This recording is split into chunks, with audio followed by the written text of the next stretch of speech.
Welcome to Walking the Haftarah. I'm Tyler Merwin, and this is Torah portion, VAYECHI. This week's Torah portion is Genesis 47:28 through 50:26. Our Haftarah this week is 1 Kings 2, 1 through 12. VAYECHI means, and he lived.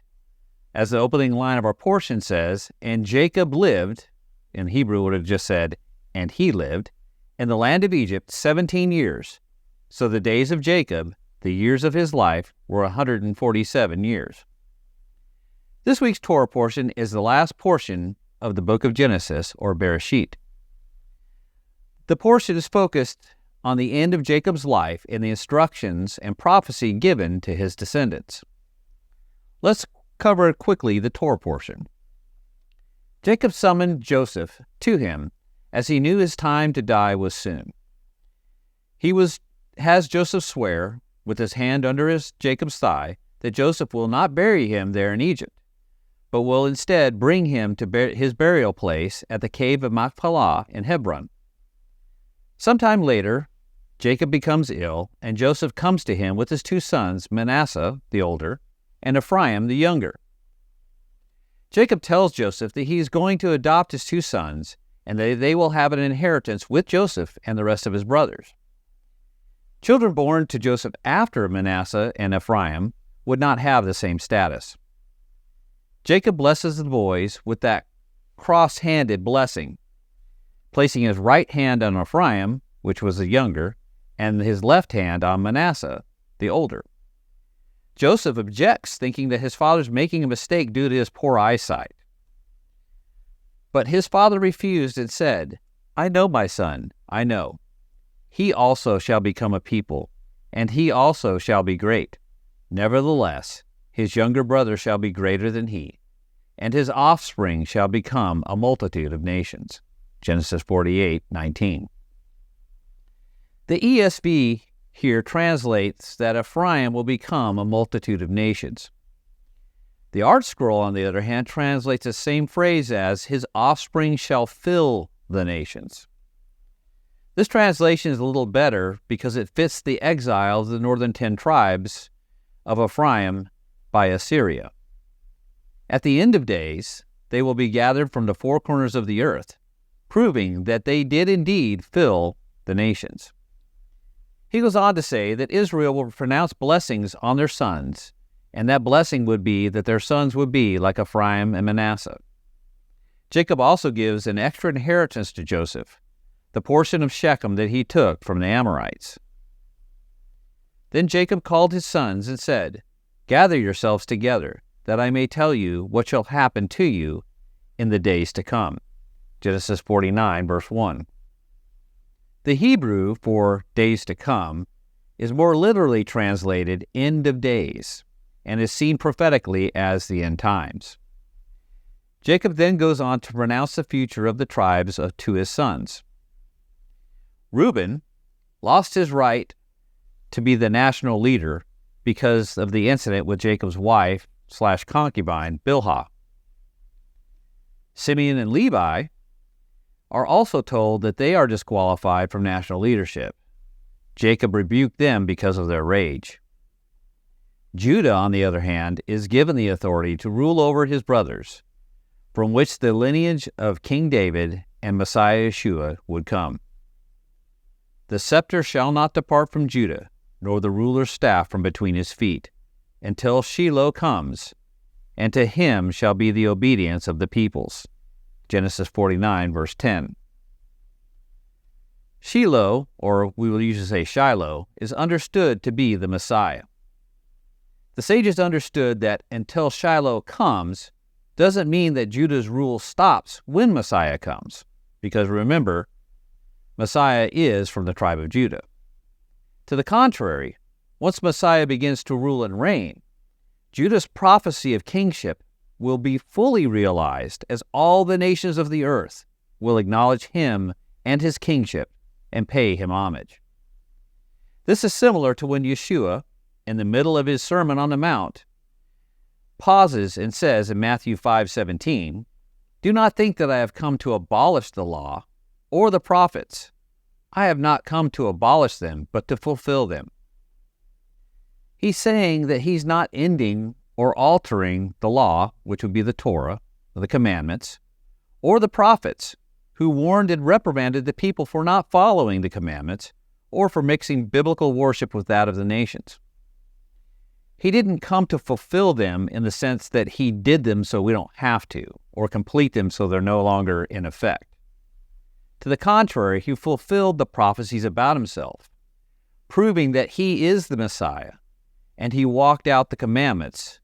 He fulfilled them to show us how it's supposed to be done. He was the example for us to follow. The meaning of the Greek word plerou used here is to fill something up, not to end it. So it's kind of the analogy, let's say, of a drinking glass.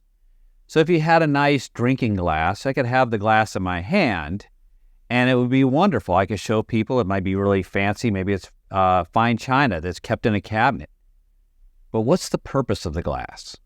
The purpose is actually to fill with drink and then to drink it. So when I fill that glass with drink and begin to drink with it, I have now fulfilled plerou the glass. Does that mean the glass is no longer useful? Does that glass get thrown away? Absolutely not. It just means that it has now fulfilled its purpose and we can see why it's there. It's really not to be a decoration, but it is to be used for a specific purpose. And that's what Messiah showed us. We are commanded to walk as Messiah Yeshua walked, and we are to emulate him in every way. Back in our portion, Zebulun will dwell near the sea and will thrive in commerce. Issachar is actually older than Zebulun, but he is listed after him. These two tribes had a very symbiotic relationship, and they truly did support each other. Zebulun was good at commerce and generating income, where Issachar was known to be great studiers of the Word, like those of Berea, who listened to Paul, but examined the Scripture to validate that his words were in fact truth. Dan is said to be a judge. Gad would be a raider in the conquest of the land. Asher would be blessed with richness, speaking especially of his land. Naphtali is compared to a doe that has beautiful words. Joseph is blessed with poetry that alludes to his challenges and triumphs in Egypt. He is clearly shown abundant blessings that end with, "The blessings of your father are mighty beyond the blessings of my parents, up to the bounties of the everlasting hills. May they be on the head of Joseph, and on the brow of him who was set apart from his brothers." Genesis 49, verse 26. Benjamin is then compared to a ravenous wolf, as his tribe was known for being fierce warriors. This is where King Saul came from. After finishing and addressing the individual tribes, Jacob reiterates his instructions that he is to be buried in the land of Hebron. Jacob then breathes his last and is gathered to his people. Joseph has his father embalmed, which was a 40-day process. All of Egypt wept for Jacob for 70 days. When this mourning period had passed, Joseph requests permission from Pharaoh to bury his father at Hebron, as Jacob had him swear to do. Pharaoh grants Joseph his request and is sent with a great entourage from Egypt. So Joseph went up to bury his father. With him went all the servants of Pharaoh, the elders of his household, and all the elders of the land of Egypt, as well as all the household of Joseph, his brothers, and his father's household. Only their children, their flocks, and their herds were left in the land of Goshen. And there went up with both chariots and horsemen, with a great company. Genesis 50, verses 7 through 9. They buried Jacob in the cave of Machpelah with his wife Leah, along with Isaac and Rebekah, with Abraham and Sarah. After the death of their father, Joseph's brothers feared that he would exact vengeance on them now for selling him into slavery many years ago. But Joseph comforts them and reiterated the events of the past were God's doing, and it was meant to save and to sustain them. Joseph lived to be 110 years old, and was able to see Ephraim's children to the third generation.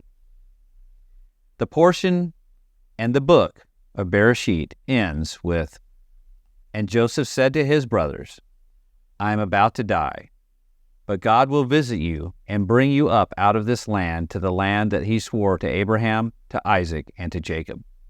Then Joseph made the sons of Israel swear, saying, "God will surely visit you, and you shall carry up my bones from here." So Joseph died, being 110 years old. They embalmed him, and he was put in a coffin in Egypt.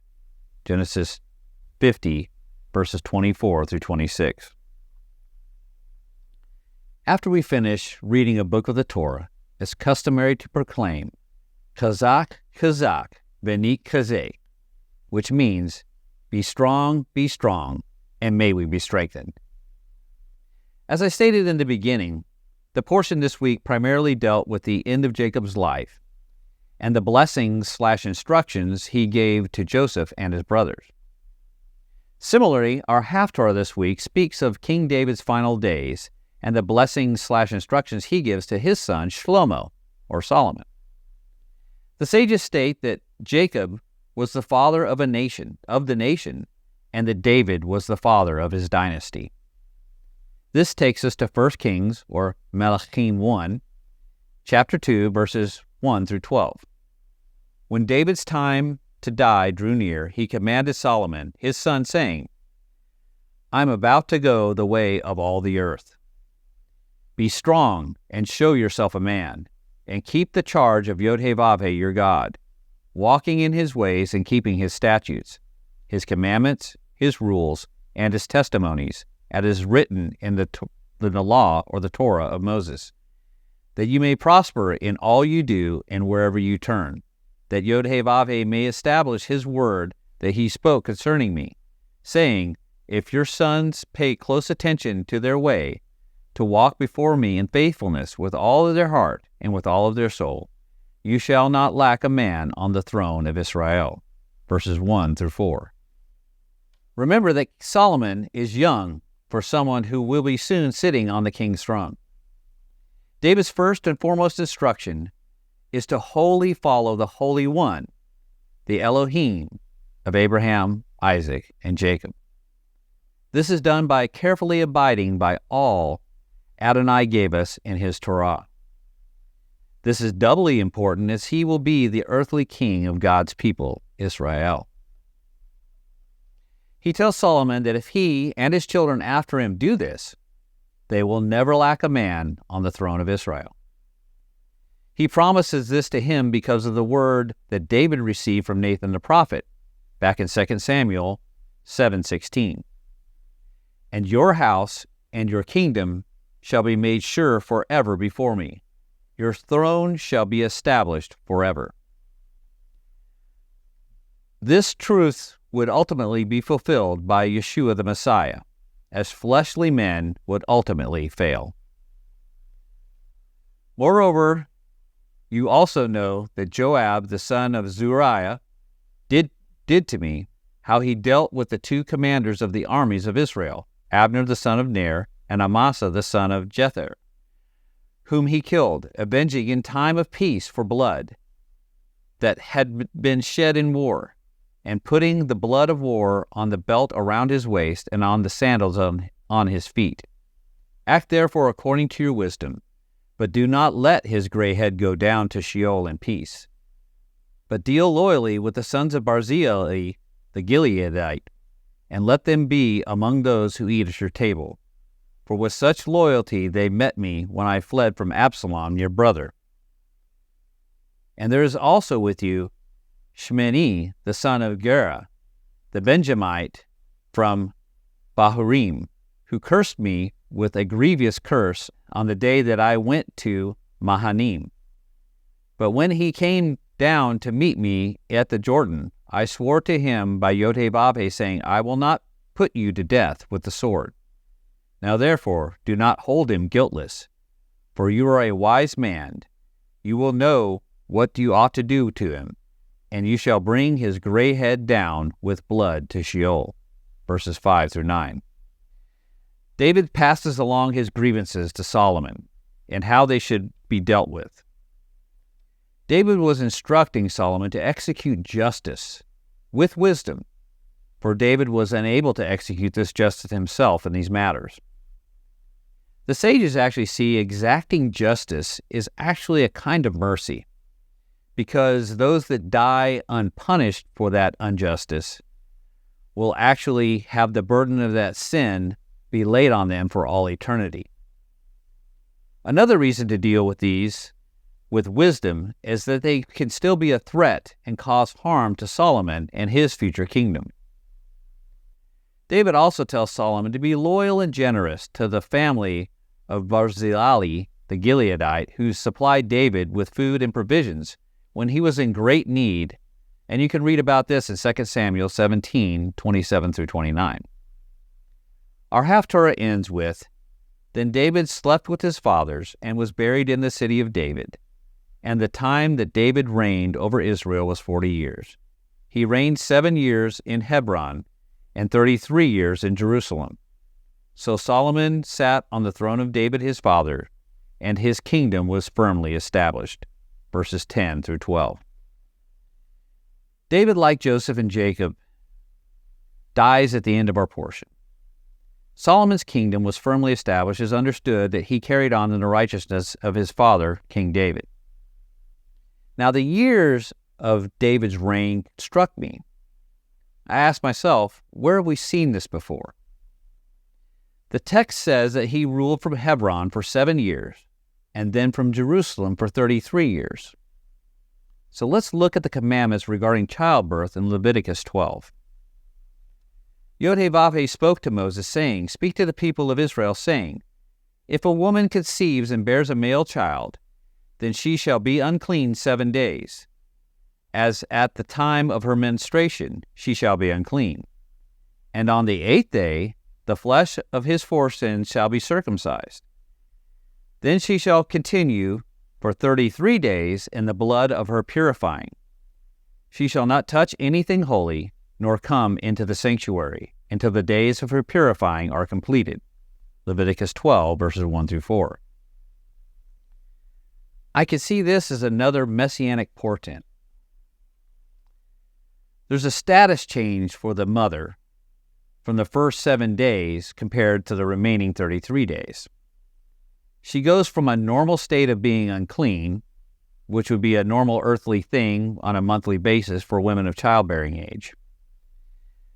And this state transmits this uncleanness to everything she comes in contact with. When you read the Torah, everything she sits on, everything she touches, everything, it kind of transmits a temporary uncleanness to those objects or to those people.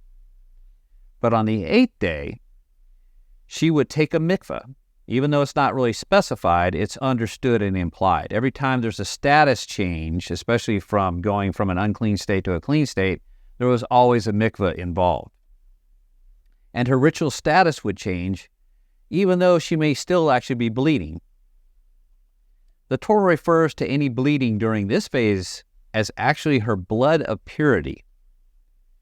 So during this phase, she's actually considered clean in most respects, except for the most holy things, that of the temple, because these are of the highest, holiest degrees. But everything in her normal life, it would be back to normal. So David spends 7 years in Hebron, where he ruled over Judah, a picture of the 7 days of common impurity. He was basically a typical king. He didn't have all of Israel, he just had a portion. And he was in Hebron, which was a place of holiness, but not the holiest place. After this, on the 8th, he was anointed king of Israel, and he moves the seat of his kingdom to Jerusalem, the holy city. There's even a picture of the mikvah, as it's believed that David actually captured the walled city of Jerusalem from the Jebusites by entering it through the underground water supply that came from the Gihon spring, a picture of baptism. So he enters a new, holier status for the remaining 33 years, king over all of Israel, ruling from the holy city of Jerusalem. But even in this state, Adonai would not let him build the temple, a picture of that new mother that could not enter the sanctuary. David's lineage gave birth, like that of a mother, like that of a new mother, to the Messiah, a male child, the Messiah Yeshua. Though King David was considered pure of heart, the blood on his hands, though blood of purity, would keep him from the most holy thing. But Yeshua the Messiah, whose blood purifies all things, can and has entered the Holy of Holies, bringing everlasting atonement for all who trust and believe in him. I pray this teaching has been edifying. Let's lift up the name of the Holy One with love and echad. Shalom.